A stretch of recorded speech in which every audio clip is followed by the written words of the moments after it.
कि बच्चे की रिस्पेक्ट कीजिए, बच्चे की ना रिस्पेक्ट कीजिए। आप अपने बच्चे को क्या बनाना चाहती हैं?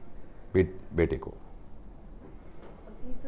कुछ ज़हन में चले, ख्याल होगा आप क्या बनाना चाहती हैं? जो आप अपने बेटे, फर्ज करें आप चाहती हैं कि आपका बेटा जो है वो जज बने हाई कोर्ट का, और उसकी उम्र है 3 साल, ठीक है, वो एक कुर्सी पे बैठा हुआ है, और आपने कहना थी कुर्सी खाली करो, खाला आई है तुम्हारी, तो आप उसको कैसे कहेंगे उठो? लेकिन उसमें जज साहब बैठे होंगे तो उनको कैसे कहेंगे आप? रिक्वेस्ट प्लीज आप उठिए। प्लीज आप, जहमत तो होगी आपको, बुरा ना मनाइए, ये मेरी छोटी बहन आई हुई है, तो आप अगर वहां तशरीफ रख लें तो मैं आपका बड़ा शुक्रगुजार होंगे। तो मीलॉट जो आप उसको बनाना चाहते हैं ना, उसके लिए उसको तैयार करने का मतलब यह है कि उसकी वैसी इज्जत करें जो आप उसको बनाना चाहते हैं। आप उसको हाफिज़े कुरान बनाना चाहती हैं और उसको कहते हैं उठो, तुमने खाना क्यों नहीं खाया, कपड़े देखे तुम्हारे कितने गंदे हो गए, चलो चलो। उसकी वैसे इज्जत कीजिए जैसे हाफिज़े कुरान की इज्जत करनी है। आपने जो उसको बनाना है उसकी वैसे इज्जत करनी शुरू कर दीजिए।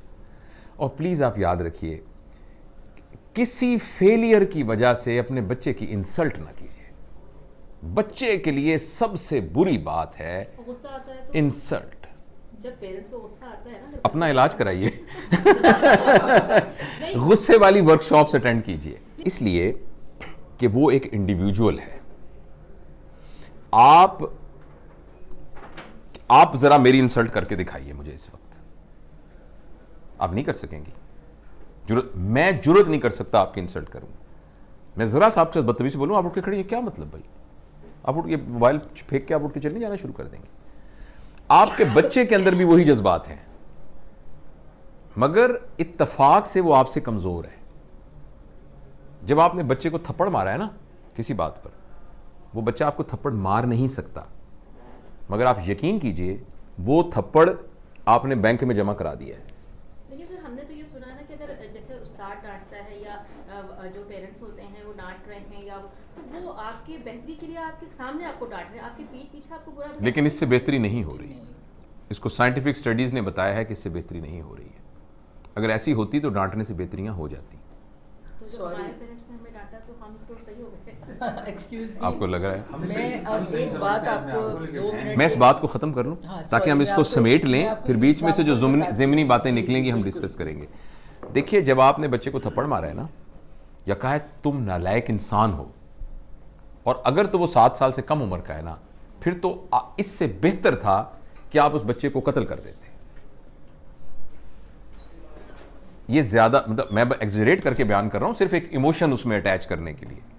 मगर 7 साल से कम वाले के अंदर आपने रिकॉर्डिंग मशीन में डाल दिया ना, तुम नालायक इंसान हो, तुम जिंदगी में कुछ नहीं कर सकते, भटकोगे तुम गलियों के अंदर। आप यकीन करें, वो 7 साल के बाद सारी जिंदगी आपकी इस बात की लाज रखते हुए साबित करेगा कि मैं भटकूंगा। वो साबित करेगा कि मैं भटकूंगा। और अगर आपने उसको थप्पड़ मार दिया, वो थप्पड़ बैंक में जमा हो गया, जैसे मैंने अर्ज किया था, और उसमें फिर बैंक जैसे हर साल सूद देती है, वो सूद के साथ इकट्ठा हो रहा है। अभी वो आपको थप्पड़ मार नहीं सकता, एक वक्त में आएगा वो आपको थप्पड़ मारने के काबिल हो जाएगा और वो आपको थप्पड़ मारेगा। वो थप्पड़ जरूरी नहीं कि फिजिकल मारे, वो अचानक कहेगा मामा मुझे दुबई में नौकरी मिल गई है। आप कहेंगे मेरा तो एक ही बेटा है, लेकिन मामा आखिर रोजगार के लिए मुझे जाना ही होता है। आप कहेंगे जिसके साथ शादी की है ना मैंने, अजीब मैं बहू बेहाल आई हूं, हालांकि मेरे भाई की बेटी है, पता नहीं इसने क्या मेरे बेटे के कान में फूंक मारी है, वो उसको लेके दुबई चली। मुझे जोड़ों का दर्द है, इसके अब्बा को हार्ट अटैक हुआ है, इसको ख्याल ही नहीं आया। वो थप्पड़ था जो कि सूद के साथ इकट्ठा हुआ है, और वो अब उसने आपके मुंह पे मारा है। इसलिए बच्चा अगर आपके यहां पैदा हो गया है तो वो आपका मेज या आपकी कुर्सी नहीं है, वो आपकी प्रॉपर्टी नहीं है। और कोई भी आदमी, चाहे आपका बेटा है चाहे कुछ भी है, वो इंसल्ट बर्दाश्त नहीं कर सकता। इंसल्ट को रिएक्ट करना उसको नहीं आ रहा इस वक्त, इसलिए चुप करके डर के बैठ गया है। फर्ज करें वो थप्पड़ नहीं मारेगा तो उस थप्पड़ ने उसको सारी जिंदगी के लिए डरपोक भी बना। हो सकता है उसका ये रिएक्शन निकले कि वो सारी जिंदगी के लिए थप्पड़ खाना, वो थप्पड़ खाता रहेगा। वो बंदा होगा जिसको उसका बॉस भी थप्पड़ मारेगा जिसको देखे ना, मां वो है कि जब कोई गलती करके आएगा तो उसने मां के दामन में अपने आप को छुपाना है, उसी मां ने उसको थप्पड़ मारा है। तो मां का फिजिकल होना तो इतना बड़ा क्राइम है कि जो हम सोच भी नहीं सकते। और इसको मैं अपनी तरफ से नहीं कह रहा, इसको पूरी साइकोलॉजी ने, पूरी चाइल्ड साइकोलॉजी ने साबित किया है।